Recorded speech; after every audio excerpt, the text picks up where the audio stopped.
Saya harap jangan main-main dengan ayat-ayat itu, karena nanti malu sendiri. Sudah mengutip ayat, ternyata ayat itu ayat palsu. Yesus itu Tuhan, Yesus itu anak Tuhan. Saya tanyanya gini, ada nggak ayatnya? Ada, saya kutip. Sedap kencang ngomongnya. Ayat ini tidak ada di dalam original teksnya.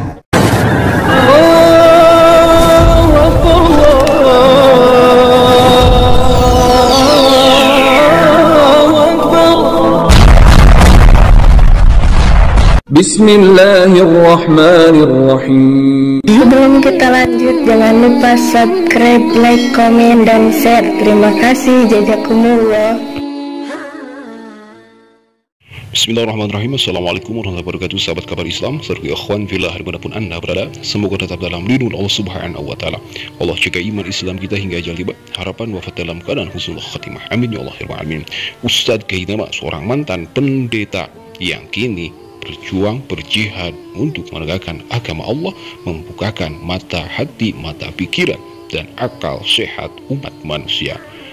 Ustadz Gaiman dalam kesempatan kali ini beliau mengadakan sesi tanya jawab ya di hadapan para ustadz, para ulama, yang mana beliau sebagaimana kita kenal sebagai mantan pendeta ini membeberkan secara belak-belakan terbuka bagaimana dia masuk ke dalam agama Islam, bagaimana dia keluar dari agama sebelumnya dan menjadi seorang mualaf. Nah, alhamdulillah, inilah sebuah video singkat cuplikan seorang mantan pendeta yakni Ustadz Gainama yang mampu memualafkan banyak para OTN. Silakan simak. Nah, kenapa Ustadz K berani quoting? Karena Ustadz K tahu yang mana yang masih original, yang mana sudah tidak. Sombong. Bukan sombong juga sih maksudnya. Karena kita tahu, karena kita belajar Ustaz dari bahasa aslinya. Gitu.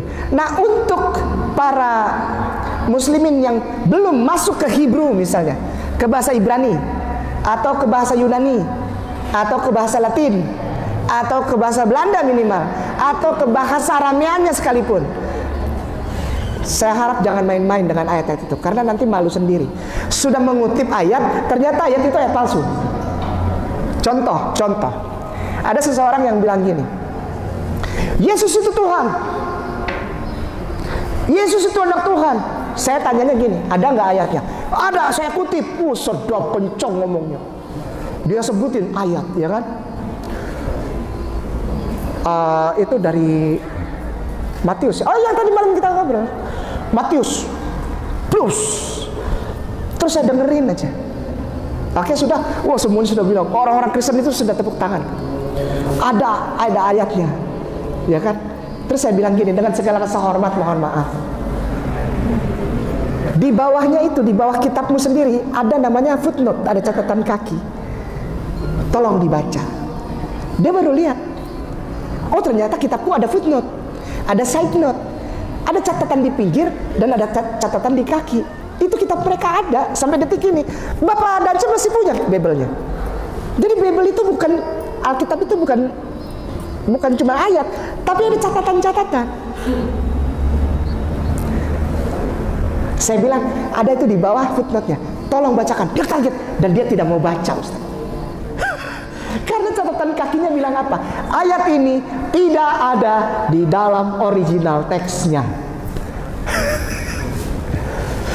Hanya orang yang mengerti yang boleh quoting, Ustaz. Karena kalau quoting lalu kutip ayat itu lalu tidak tahu, nanti malu sendiri, Ustaz. Demikian Tuan Guru. Ustaz, baik. Setiap manusia dengan berkahnya masing-masing Tuan Guru. Ada yang karena yang berpikir ya tafakarun melalui pemikiran dia. Ada yang bahkan dia tidak perlu berpikir, dia sudah tahu kebenarannya. Ada nggak? Ada. Lalu ada yang melalui riset, melalui penelitian. Ada yang melalui pengalaman. Bahkan mualaf pun ada yang melalui mimpi, Ustaz. Ada yang melalui mimpi gitu. Nah, maksudnya begini. Kenapa tadi saya bilang, saya sempat bilang bahwa kita ini mualaf sampai mati mualaf gitu. Itu kembali lagi kepada muslimnya itu, Ustaz. Kepada orang-orang yang mengenal kita. Lalu yang kedua, apakah seseorang itu harus apa ya, mendalami dulu baru memperoleh kebenaran? Saya rasa enggak juga, Ustaz. Karena kita tidak bisa mendikte Allah kan. Kita nggak bisa mendikte Allah gitu. Kalau saya berani bilang bahwa tidak ada agama paling benar, yang ada adalah agama yang benar, itu bukan berarti saya mendikte Allah, tapi saya didikte oleh Allah. Dan seseorang muslimin adalah seseorang yang didikte oleh Allah dan membiarkan dirinya didikte oleh Allah. Itu jawaban untuk Ustaz. Jadi begini Tuan Guru yang mulia, apakah saya bagaimana orang-orang itu yang yang membaca itu sudah tahu kebenaran itu, tapi kok masih berada di sana misalnya begitu, masih ada di Kristen begini. Orang-orang itu tahu nggak bahwa kebenarannya seperti yang contoh saya ambil satu ayat itu? Mereka tahu nggak? Tahu, Ustaz. Enggak, yang tahu cuma pemimpin agamanya. Enggak, jemaat-jemaat kecil tahu. Anak-anak mudanya tahu bahwa kebenaran itu ada. Kebenaran tentang Rasulullah itu ada di kitab mereka. Terus gimana sih Ustaz? Buktinya masih banyak orang-orang itu yang di luar sana, ya, maaf ya, yang masih Kristen, masih makan babi kecap, masih suka bumbuin daging anjing, diketok-ketok anjingnya dibumbuin, masih suka pakaian minim, masuk rumah ibadah nggak lepas alas kaki, nggak wudhu. Mereka tahu nggak itu? Tahu, Ustazku. Tahu. Loh, kenapa mereka masih di sana? Nikmat, enak. Karena di sana itu nggak perlu ngapa-ngapain, Tuan Guru. Cuma katakan aku percaya bahwa Yesus adalah Tuhan dan Juru Selamat, pasti masuk surga. Mau bikin dosa apa juga. Agama enak mana lagi yang seperti itu? Udah mah hidup kita yang bikin dosa, dosa kita dijamin. Tuhan kita yang mati di kayu salib, telanjang. Kitanya enggak, nikmat aja. Dan enggak perlu ngapa-ngapain, Ustaz. Ya wajarlah kalau ngasih perpuluhan setiap bulan, wajarlah 10%, ya wajarlah itu. Karena kita dijamin masuk surga, pasti.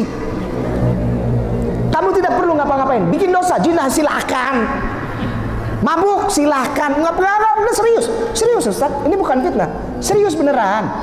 Coba aja deh, coba Ustaz. Dibaptis. Coba baptis deh. Habis baptis gak perlu lakukan apa-apa, cuma bayar perpuluhan doang. Asli. Kenikmatan ini susah dilepas jadinya Ustaz. Bukannya nggak bisa, nggak mau. Mana ada agama seenak ini? Kalau jadi Islam mereka Ustaz, bangun jam 2:30, mandi, datang ke Masjid As-Salam, cari 2 rakaat sebelum azan. Nanti syuruk sholat, nanti duha sholat, nanti zuhur sholat, nanti asar sholat, nanti maghrib sholat, nanti isya sholat, nanti doa tengah malam sholat. Belum lagi kalau belum dapat jodoh puasa Senin Kemis, puasa melulu. Makannya kapan? Ke kafenya kapan? Pestanya kapan? Dugemnya kapan? Nggak bisa. Demikian Ustaz. Nikmat itu yang menahan mereka. Insya Allah, Allah buka kenikmatan itu supaya mereka bisa sholat sama-sama kita. Nah, baiklah sahabat Ikhwan Fillah, itulah sebuah cuplikan video dari seorang mantan pendeta ini, Ustadz Kainama, yang kini berhasil memualafkan ribuan orang-orang Kristen. Sahabat Ikhwan Fillah, dalam kesempatan itu seorang Ustadz Kainama mengadakan sesi tanya jawab di hadapan para ustadz atau para dai, para mubalik, yang mana sudah kita dengarkan bahwa pengakuan dari seorang mantan pendeta ini sebelum dia memasuki dalam agama Islam, sebelum menjadi mu'alaf, dia itu adalah seorang pendeta yang masyhur, pendeta yang mempunyai nama di kalangan para jemaatnya. Tetapi saudara ikhwan fillah, setelah kita menyimak apa yang disampaikan oleh seorang mantan pendeta ini, karena ada Allah Subhanahu wa taala mengetuk pintu hatinya, memberikan taufik dan hidayah hingga menjadi seorang mu'alaf.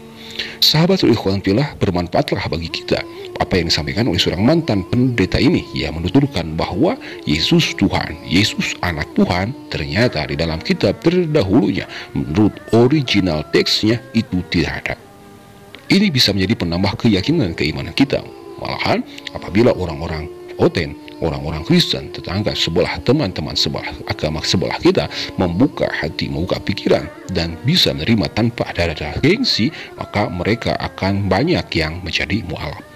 Dan juga sahabat ikhwanillah, dia menuturkan selagi dia menjadi pendeta di agama sebelumnya, ternyata dia menyebutkan bahwa agama sebelumnya itu memang benarlah, ada keyakinan bahwa asalkan mereka meyakini bahwa Yesus itu adalah Tuhan, maka jaminan bagi mereka yang percaya adalah surga.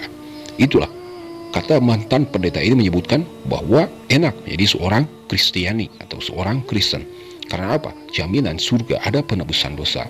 Kok bisa seorang mantan pendeta ini dengan berpikir cerdas, dengan akal, pikiran, dan hati yang terbuka, kok bisa kita yang berbuat dosa tetapi tidak akan menerima balasan atau siksaan dari dosa yang kita perbuat, melainkan hanya menumbalkan atau mengorbankan Tuhannya?